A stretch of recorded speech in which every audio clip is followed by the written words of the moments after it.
Shortcast Mit Tomatenmann MofD? und SoulJoe. So, gleich mal vorweg die Frage an dich. Reaction-Videos, hot or not? Oh, ich liebe Reaction-Videos. Es gibt nichts Schöneres, als wenn irgendjemand auf was reagiert, seine hässliche Fresse in die Kamera hält und sagt: „Ah, es ist voll toll, aber voll schlecht.“ Ja, wenn du Wirklich, kann gerade ich mir meine Reaktion hundertmal sehen angucken. könntest. Nein, ganz ehrlich, ich kann mit Reaction-Videos sowas von gar nichts was anfangen. Ich kann verstehen, dass manche Leute das mögen, ja, weil sie sehen wollen, wie ihre persönlichen, Favoriten oder Internetfreunde oder sie wie auch immer, die Leute, die zu denen sie aufsehen, von denen sie meinen, die spiegeln ihre Meinung wider, wie die darauf reagieren, sich über Dinge freuen oder nicht freuen. Ich dagegen gucke mir das an, will mir 'ne eigene Meinung haben und, wenn ich dann nur sehe, wie jemand drauf übertrieben reagiert, weil es gibt ja Reaction-Videos, denen nehme ich das noch einigermaßen ab, aber einer, der da richtig auf dieser Schiene fährt und das 100.000 Mal macht, das sieht so gekünstelt, so geschauspielt ein, weil die müssen ja Reaktion rüberbringen. Du kannst ja nicht ganz normal da sitzen und dich innerlich so 'n bisschen freuen. Du musst ja auch deine Freude rüberbringen und deswegen wirkt das immer so fucking gekünstelt. Also, Kurzform, ich gucke mir keine Reaction-Videos an und habe da auch null Bock drauf.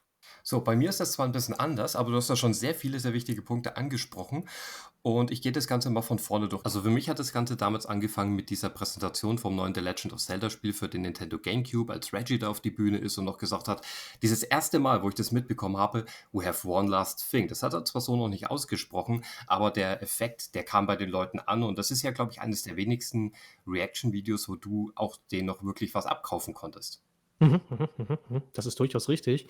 Ich finde, es gibt 2 Arten von Reaction-Videos. Einmal die völlig übertriebenen Hackfressen, die in die Kamera reingehalten werden und sagen: „Hey, i“ und die das wirklich so runter schauspielern, weil sie ja irgend 'ne Reaktion abliefern müssen, sonst wären die Leute ja nicht entertained. Und dann gibt's diese Art Reaction-Videos, wo Leute dazu was kommentieren.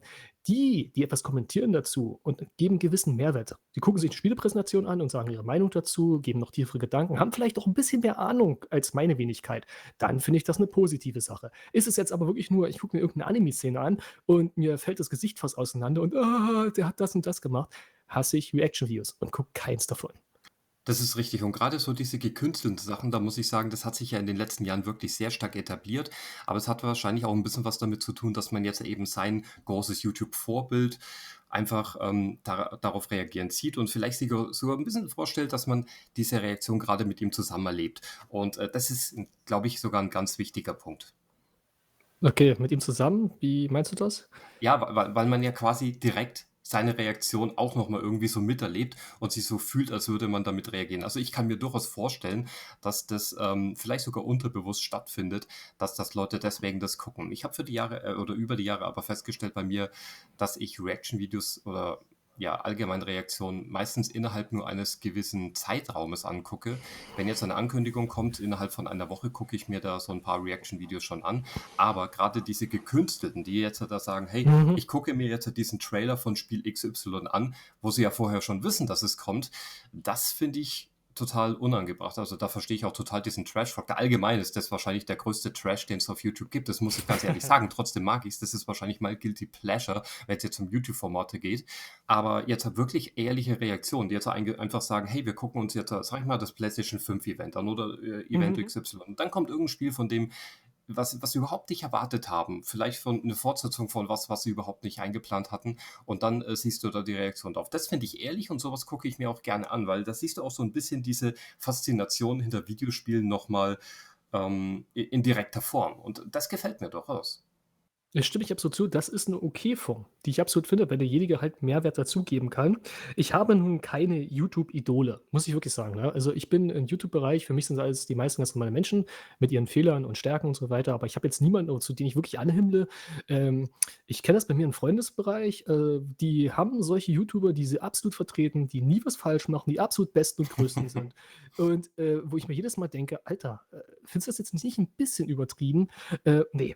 Und ich glaube, das sind auch die Typen, die volle Kanne drauf abfahren, weil sie ihre Meinung wiedergegeben führen. Das ist 'n so 'n gegenseitiges Hochklatschen. Die haben Das die ist Meinung von den richtig. Typen, der Typ hat die Meinung die und man freut sich halt mit ihm, wenn er sich über dich freut. Du denkst halt, er freut sich mit dir. Ist aber Quatsch, weil ja, du weißt, was ich meine. Genau, das ist auch ein ganz wichtiger Punkt, den du da gerade ansprichst, und zwar dieses sich bestätigen fühlen. das ist eine ganz, ganz wichtige Sache bei Reaction-Videos und deswegen funktionieren die auch so gut. Das ist meine Aussage und deswegen reagieren jetzt auch viele Leute im Nachhinein auf Sachen, einfach weil dieses Konzept funktioniert und offenbar sehr viele Leute ihr Idol reagieren sehen wollen aus besagten Gründen. Das Phänomen habe ich aber auch ab und zu mal, wenn ich sowas sehe, dass ich absolut nicht der Meinung von den Typen bin, der das gerade sagt und mich immer mehr aufrege, wenn er sich immer mehr reinsteigt, wie geil irgendwas ist. Das habe ich ziemlich oft. Das habe ich sau oft. Das ist das Problem, das kann nämlich auch in die gegenseitige Richtung gehen. Wenn du kein wirkliches Idol hast, wo du dir alles hundertprozentig abkaufst, dann hast du auch mal eine andere Meinung. Derjenige steigert sich immer positiver rein und denkst immer mehr: „Was ist denn das für eine Dreckskacke? So wollte ich das überhaupt nicht. So finde ich das nicht gut.“ Und wenn du das jetzt noch bestätigst, fühlen das andere noch bestätigt und das heißt, das Produkt wird auch weiter so geformt. Ne, ich kann mir schon vorstellen, dass da teilweise auch 'n Werbeeffekt, mit dranhängt in gewissen, Sachen.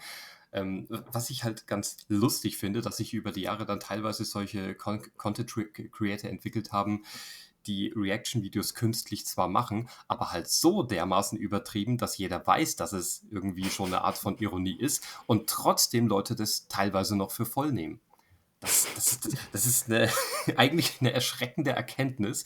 Was ich ganz lustig fand in den letzten Jahren, dass Leute wie Behind zum Beispiel eine Reaction-Video auf eine Reaction-Video gemacht haben, was dann so richtig, rund gegangen ist in YouTube und dann gab's andere Leute, die dann wieder auf diese Reaction zu der Reaction reacted haben, einfach nur um das Ganze so 'n bisschen zu verarschen und ich muss ganz ehrlich sagen, ich stimme dem zu. Reaction-Videos ist, ja, wie schon gesagt, das Guilty Pleasure der YouTube-Welt und ich schäme mich ja teilweise selber so ein bisschen dafür, dass ich sowas mitunter gucke, aber trotzdem funktioniert's teilweise bei mir.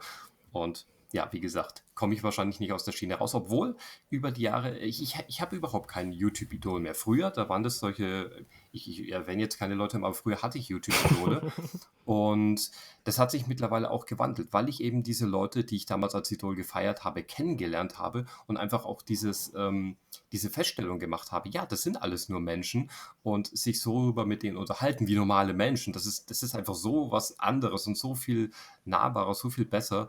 Und, deswegen ist es über die Zeit verschwunden. Trotzdem ist die Sache mit den Reaction-Videos in einem gewissen Zeitraum durchaus geblieben.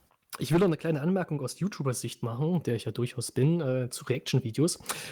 Tatsächlich würde ich auch Reaction-Videos machen, wenn da nicht eine kleine Sache wäre, die dieser Sache im Weg stehen würde. Weil es, ich glaube, der am leichtesten zu produzierende Content auf YouTube ist.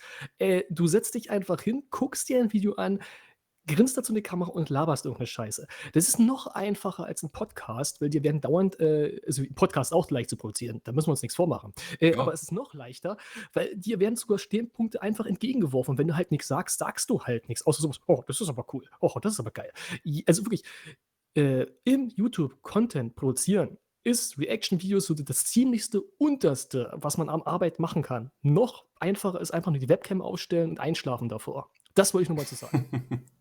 Ja, aber bei dir ist es sowieso ein bisschen schwieriger, weil du ja Ja. keine, da müsstest du schon 'ne ziemlich krasse Gesichtsanimation dazu entwickeln und dann wär dein Reaction-Video wahrscheinlich das aufwendigste Reaction-Video auf YouTube. Ja, und es würde sich keiner angucken, weil's sehr gekünstelt wäre. Richtig.